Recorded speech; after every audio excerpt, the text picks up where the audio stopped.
Halo pemirsa Unhas TV, senang sekali saya Zulkarnain Jumar Taufik dapat kembali menjumpai Anda dalam Unhas Daily. Dalam beberapa menit ke depan kami akan menyajikan berita-berita terpercaya hanya untuk Anda. Direktorat Transformasi Pendidikan dan Inovasi Pembelajaran Universitas Hasanuddin Makassar menyelenggarakan bimbingan teknis mengenai sistem pengakuan kompetensi akademik mahasiswa secara elektronik. Hal ini terkait perekaman aktivitas mahasiswa yang akan direkognisi menjadi mata kuliah. Direktorat Transformasi Pendidikan dan Inovasi Pembelajaran Universitas Hasanuddin Makassar menyelenggarakan bimbingan teknis sistem pengakuan kompetensi akademik mahasiswa secara elektronik atau yang disingkat SIPAKAMASE. Kegiatan ini dihadiri oleh Ketua Program Studi dan Tenaga Pengajar Universitas Hasanuddin. SIPAKAMASE ini adalah aplikasi untuk merekam aktivitas mahasiswa yang dapat direkognisi menjadi mata kuliah penguatan kompetensi. Aktivitas mahasiswa yang dapat direkognisi seperti magang, studi independen, kewirausahaan, dan beberapa aktivitas lainnya. Mata kuliah penguatan kompetensi yang ada dalam kurikulum K23 mendorong mahasiswa untuk tidak hanya memiliki pengetahuan dalam program studinya saja, namun juga membangun kompetensi yang dibutuhkan dalam dunia kerja. Mata kuliah ini didasarkan pada 6 kecakapan global, yaitu critical thinking, collaboration, communication, creativity, Karakter and Citizenship. Direktur Transformasi Pendidikan dan Inovasi Pembelajaran Universitas Hasanuddin, Insinyur Sahriyanti Saat SHUD MSI PhD, mengatakan pihaknya mengundang dosen, kaprodi, dan perwakilan untuk memanfaatkan sistem ini sebagai perekam aktivitas mahasiswa yang akan direkognisi menjadi mata kuliah. Jadi hari ini adalah kegiatan bimbingan teknis untuk pemanfaatan SIPAKAMASE, sistem pengakuan kompetensi akademik mahasiswa berbasis secara elektronik SIPAKAMASE. Jadi ini adalah integrasi dengan K23 MKPK, mata kuliah penguatan kompetensi, di mana kita mengundang dosen kaprodi dan perwakilan yang akan pure memanfaatkan sistem ini untuk merecord berbagai aktivitas mahasiswa yang akan direkognisi menjadi mata kuliah. Sahriyanti Saat berharap agar kegiatan ini dapat menjadi kesempatan untuk melihat kembali dan berdiskusi terkait penggunaan SIPAKAMASE untuk membantu mahasiswa dalam pengembangan kompetensi. Direktorat Transformasi Pendidikan dan Inovasi Pembelajaran juga telah menjadwalkan roadshow ke seluruh fakultas jenjang S1 terkait sosialisasi SIPAKAMASE tersebut. Zahra Sabita Suceng, Andi Muhammad Syafrizal, Unhas TV. Pemirsa, Badan Eksekutif Mahasiswa Fakultas Kesehatan Masyarakat BEM FKM Universitas Hasanuddin menggelar inaugurasi dan apresiasi seni 2024. Dengan mengusung tema menelusuri prahara, menggores mahakarya, menguak tabir Satya Cakrawala, kegiatan ini menjadi ajang ekspresi bagi mahasiswa angkatan 2023 untuk berkarya dan saling mengapresiasi. Aruga Andi Pangerang Petarani, Kampus Universitas Hasanuddin, Tambalan Raya Kota Makassar, meriah dengan berbagai penampilan seni, Sabtu 2 November 2024. Termasuk drama bertema kehidupan di India yang menyimbolkan ketimpangan sosial dan keadilan untuk semua lapisan masyarakat. Kegiatan ini juga menjadi ajang ekspresi bagi mahasiswa angkatan 2023 untuk berkarya dan saling mengapresiasi. Rektor Universitas Hasanuddin Makassar, Profesor Dr. Insinyur Jamaluddin Jompa MSc, menyebut jika kegiatan seperti ini merupakan ajang penting bagi mahasiswa untuk menyalurkan ekspresi seni dan saling mengenal antar teman angkatan. Menurutnya, aktivitas di luar akademik seperti apresiasi seni adalah bagian dari upaya pengembangan karakter generasi emas Indonesia. Kalau dulu suasana ospek yang menjadi diksi atau menjadi momok ya, itu sudah kita harus rubah ya. Kita harus mulai membuat mahasiswa ingin beraktivitas itu karena dia senang. Kita ingin dan berharap terus bahwa para pengurus lembaga kemahasiswaan ini menata atau merancang suatu kegiatan yang mana justru mahasiswa merasa rugi kalau dia tidak ikut, ya, sehingga dikemaslah dalam berbagai bentuk kegiatan yang menarik, ya, dan saya kira ini bagus. Ke depan mudah-mudahan sekali lagi suasana akademik akan terus-menerus kita pertahankan di kampus ini, walaupun di tempat sana banyak yang ribut-ribut, kita mau UNHAS salah satu kampus yang memiliki kapasitas untuk menata peradaban, ya, peradaban modern untuk bermahasiswa yang smart, ya, yang memiliki kapasitas akademik yang hebat, memiliki kemampuan global yang hebat, tapi juga kemudian memiliki karakter, ya, dalam konteks karakter mahasiswa yang baik.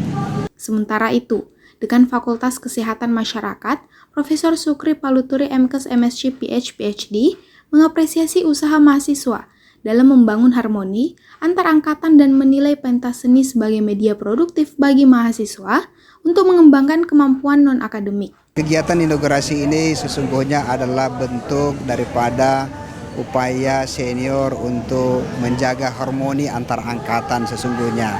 Itulah sebabnya kegiatan inaugurasi ini yang hadir bukan hanya mahasiswa, tetapi juga orang tua hadir membersamai mereka untuk menyaksikan bahwa apa yang dilakukan oleh anaknya, apa yang dilakukan oleh mahasiswa sesungguhnya sesuatu yang sangat produktif.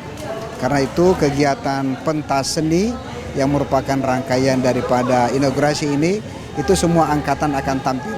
Bahkan bukan hanya kelihatannya mahasiswanya Pak Wede, ya, tetapi kadang-kadang ada senior yang tampil menyanyi, tampil apa dan sebagainya, sehingga menunjukkan kapasitasnya, mereka memiliki kemampuan, bakat dan seni yang sungguh luar biasa.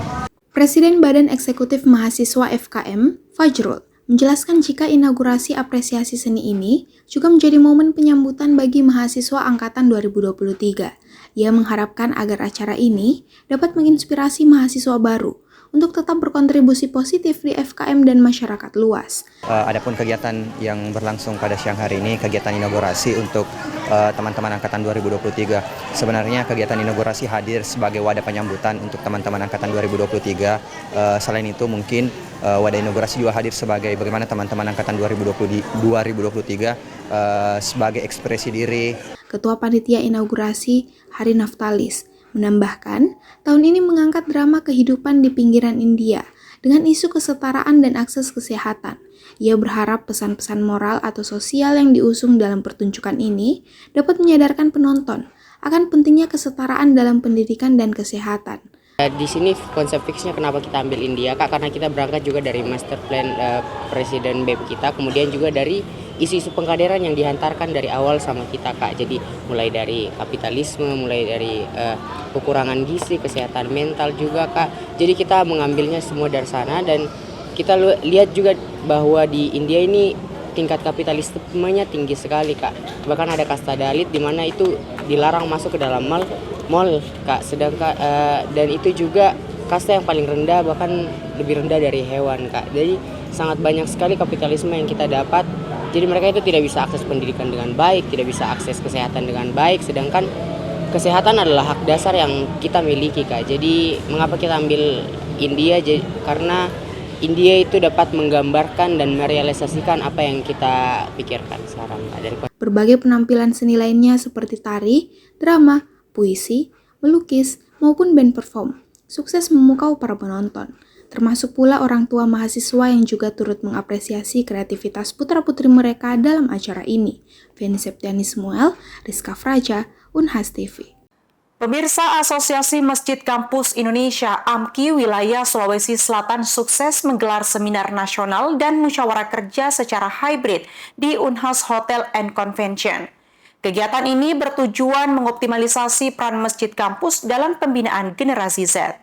Pengurus Asosiasi Masjid Kampus Indonesia atau AMKI dari berbagai kampus di Indonesia mengikuti seminar nasional dan musyawarah kerja yang digelar secara hybrid di Unhas Hotel and Convention pada Minggu 3 November 2024. Selaku tuan rumah adalah Asosiasi Masjid Kampus Indonesia Wilayah Sulawesi Selatan. Kegiatan ini dihadiri secara daring oleh Ketua Umum Asosiasi Masjid Kampus Indonesia Pusat, Profesor Insinyur Hermawan Kresno Dipojono, MSEE PhD.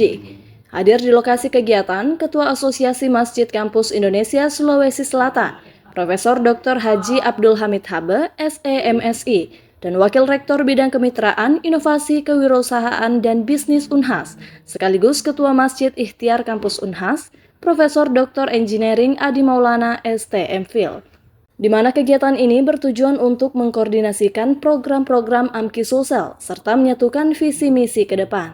Unhas menjadi tuan rumah untuk pertama kalinya dalam kegiatan musyawarah kerja yang dirangkaikan dengan seminar nasional Asosiasi Masjid Kampus Indonesia Sulawesi Selatan. Ketua Masjid Ikhtiar Kampus Unhas, Profesor Adi Maulana, menyebut masjid tidak hanya sebagai tempat ibadah, namun juga sebagai pusat peradaban, terutama bagi generasi Z dan milenial. Sehingga optimalisasi peran masjid kampus dalam pembinaan generasi zilenial di era transformasi digital menjadi tema sentral kegiatan. Dalam hal ini kita menjadi tuan rumah.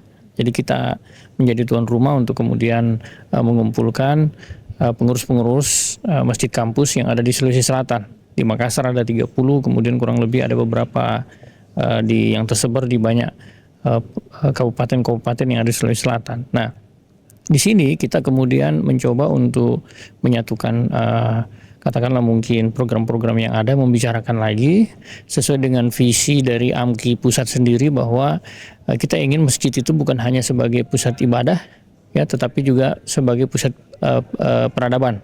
Kalau kita ingat di zaman Rasulullah, masjid itu ada 13 fungsinya. Ya, bukan hanya pusat ibadah, tapi juga di situ ada pusat pendidikan, ya, kemudian pusat katakanlah mungkin kegiatan-kegiatan pemerintahan, bahkan di situ juga ada pusat ekonomi, membicarakan bagaimana kemaslahatan umat. Ya, nah ini khusus untuk Unhas sendiri, saya sebagai ketua Masjid Ikhtiar Kampus ingin membuat masjid kita ini menjadi pusat peradaban, terutama bagi milenial. Peserta yang hadir tatap muka pada kegiatan ini didomisili pengurus masjid kampus di Kota Makassar yang mewakili 30 masjid.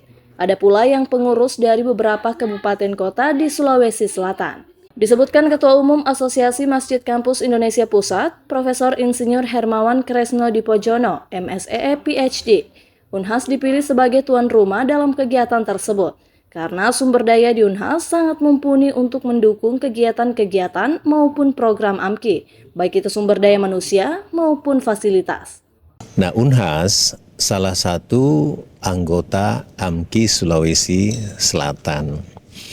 Dari 33 anggota AMKI Sulsel, yaitu masjid-masjid kampus di 33 universitas se-Sulawesi Selatan. Nah, tujuan dari AMKI ini adalah untuk menjadikan masjid itu sebagai pusat pembinaan generasi muda, ya, yang akan menjadi pemimpin di masa akan datang, memiliki karakter yang bagus untuk memimpin bangsa dan negara, dan juga rahmatan bagi seluruh alam. Profesor Hermawan berharap dengan sinergi yang terjalin antara Unhas dan AMKI, program-program yang digagas dapat konsisten berjalan, seperti halnya salah satu program yang hingga kini rutin dilaksanakan Unhas, yakni Gerakan Unhas Mengkaji dan Sholat Berjamaah atau yang dikenal dengan nama GOMS. Rahmatia Zulkarnain, Unhas TV. Pemirsa, meski Prabowo Subianto dan Gibran Raka Buming Raka telah dilantik sebagai Presiden dan Wakil Presiden Republik Indonesia 2024-2029, namun sekolah di Makassar belum memasang foto keduanya. Pihak sekolah masih melakukan pemesanan foto Presiden dan Wapres yang baru. Terhitung 2 pekan sudah Prabowo Subianto dan Gibran Raka Buming Raka dilantik sebagai Presiden dan Wakil Presiden Indonesia periode 2024-2029. Lazimnya, instansi dan sekolah akan memajang foto Presiden dan Wapres baru tersebut dan mengganti foto Jokowi Ma'ruf Amin. Namun saat dicek tim liputan Unhas TV, ditemukan sekolah di Kota Makassar yang belum mengganti foto Jokowi Ma'ruf Amin. Seperti di SMA Cokroaminoto yang terletak di Jalan Perintis Kemerdekaan Kota Makassar. Masih terpajang foto Jokowi Ma'ruf Amin di ruang kelas dan ruang penunjang lainnya. Dikatakan Kepala SMA Cokroaminoto Andi Mapanyompa, saat ini pihaknya telah melakukan pemesanan foto Presiden dan Wakil Presiden terbaru yang jumlahnya 12 pasang foto. Nantinya foto itu akan dipajang di tiap ruang kelas, ruang guru, ruang tata usaha, ruang kepala sekolah, dan perpustakaan. Menurutnya, tidak ada hambatan dalam pergantian foto Presiden dan Wakil Presiden ini, termasuk dari segi anggaran yang memadai. Kebetulan belum, karena terlupakan. Tapi kemarin dulu sudah memesan. Sudah pesan untuk diganti semua secara keseluruhan. Di tiap ya sementara diproses untuk tiap ruangan itu akan biar di kelas juga akan diganti. Itu berapa banyak sih Pak yang saat ini dipesan oleh SMA? Ada 12 pasang. 12 pasang. 12 pasang. Itu untuk berarti ada 12 kelas. 12 enggak, ada ruangan guru, ruangan tata usaha, ruangan kepala sekolah, perpustakaan, dan ruang kelas. Andi Mapanyompa juga menilai jika pergantian foto presiden dan wakil presiden sangat penting sebagai bentuk penghormatan kepada pemimpin negara sekaligus sebagai wujud nasionalisme yang bisa dikaitkan dalam mata pelajaran di sekolah. Ia pun berharap terpilihnya Prabowo dan Gibran sebagai presiden dan wakil presiden Indonesia 5 tahun ke depan, pendidikan di Indonesia semakin maju, termasuk perbaikan kurikulum dan peningkatan gaji guru. Zulkarnain, Andrea Ringkarina, Unhas TV. Fresh graduate Unhas punya perencanaan masing-masing yang akan menjadi fokus baru mereka setelah melewati serangkaian aktivitas akademik. Ada yang ingin melanjutkan pendidikan lagi, bahkan ada yang sudah memiliki 3 usaha sejak masih mahasiswa dan akan dilanjutkan setelah lulus. Simak berita selengkapnya untuk Anda. Menjadi alumni memang melepaskan mahasiswa dari beban-beban akademik selama perkuliahan. Namun sebagai fresh graduate, masing-masing alumni Unhas sudah memiliki perencanaan yang akan dilakukan ke depannya, termasuk pada wisuda periode Oktober 2024 ini. Ada beragam planning yang telah mereka persiapkan sebagai fresh graduate, di antaranya melanjutkan bisnis yang telah dirintis. Seperti yang dikatakan alumni Prodi Ilmu Ekonomi Unhas, Andi Arya Setiawan Junior. Ia telah menetapkan fokus yang akan ditekuni setelah lulus, yakni melanjutkan bisnis yang telah ia bangun sejak semester 3. Ia mengaku hingga sampai saat ini, ia telah memiliki 3 bisnis, yakni laundry sepatu, usaha percetakan, serta developer perumahan. Selain itu, wisudawan terbaik Fakultas Ekonomi dan Bisnis ini juga langsung melanjutkan pendidikannya dan telah terdaftar sebagai mahasiswa program magister di Microfinance melalui jalur akselerasi atau fast track Unhas. Ia bahkan menargetkan akan lulus di tahun selanjutnya. Untuk planningnya sendiri, sementara ini sudah berjalan 80%. Saya mau menjadi pengusaha, di mana sekarang saya sudah punya 3 usaha. Yang pertama itu laundry sepatu, susi sepatu di Pintu Nol. Itu saya dapat dari dana PMW dan P2MW. Kemudian saya punya usaha percetakan yang baru saja saya rintis. Dan terakhir saya sedang merintis usaha perumahan subsidi atau developer perumahan. Iya. Jadi sudah dimulai dari sejak mahasiswa ya? Iya Kak, tepatnya semester 3 sudah mulai. Sekarang juga saya sedang dalam program fast track, jadi saya sudah masuk S2. Ini sudah terdaftar di S2 di Microfinance, jadi insya Allah tahun depan juga bisa lulus. Melanjutkan karir yang telah dijalani sejak masih menjadi mahasiswa juga menjadi pilihan mahasiswa yang baru saja lulus. Ini dikatakan Adi Misrawati, di mana ia mengaku akan fokus pada karir dan pengembangan usahanya terlebih dahulu. Jadi sebelumnya tuh saya sudah mempunyai kerja, jadi untuk selanjutnya mungkin saya fokus ke karir terlebih dahulu. Tapi untuk tahun setelahnya mungkin ada beberapa planning lainnya yang harus saya laksanakan. Bisa nambah karirnya, bisa bisa. Mungkin lebih ke pengalamannya lebih ditingkatkan lagi. Menurut alumni sastra Arab Unhas ini, pengalaman sangat dibutuhkan bagi seorang fresh graduate untuk masuk ke dunia kerja. Lain halnya dengan Ridwan Saputra, alumni Teknik Pertambangan Unhas ini akan fokus mencari lowongan pekerjaan yang berkaitan dengan bidangnya, yakni teknik pertambangan. Planning ke depan mungkin mencari lowongan kerja sesuai dengan bidang studi yang saya geluti, yaitu di teknik pertambangan. Kalau spesifiknya mungkin belum ada, tapi mencoba kesempatan sebesar-besarnya yang terbuka di lowongan pekerjaan. Belum ada, lebih fokus cari kerja dulu Kak, baru lanjut studi. Meskipun belum ada perusahaan yang diincar, Ketua Wilayah Genbi Sulsel periode 2023 hingga 2024 ini mengatakan akan memanfaatkan seluruh peluang yang terbuka, termasuk untuk melanjutkan studi ke jenjang yang lebih tinggi. Iva Syarahman, Muhammad Syaiful, Unhas TV. Pemirsa, informasi tadi sekaligus menutup perjumpaan kita hari ini. Terus saksikan Unhas Daily hanya di Unhas TV. Saya Zulkarnain Jumar Taufik mewakili seluruh kru yang bertugas, pamit undur diri dan sampai jumpa.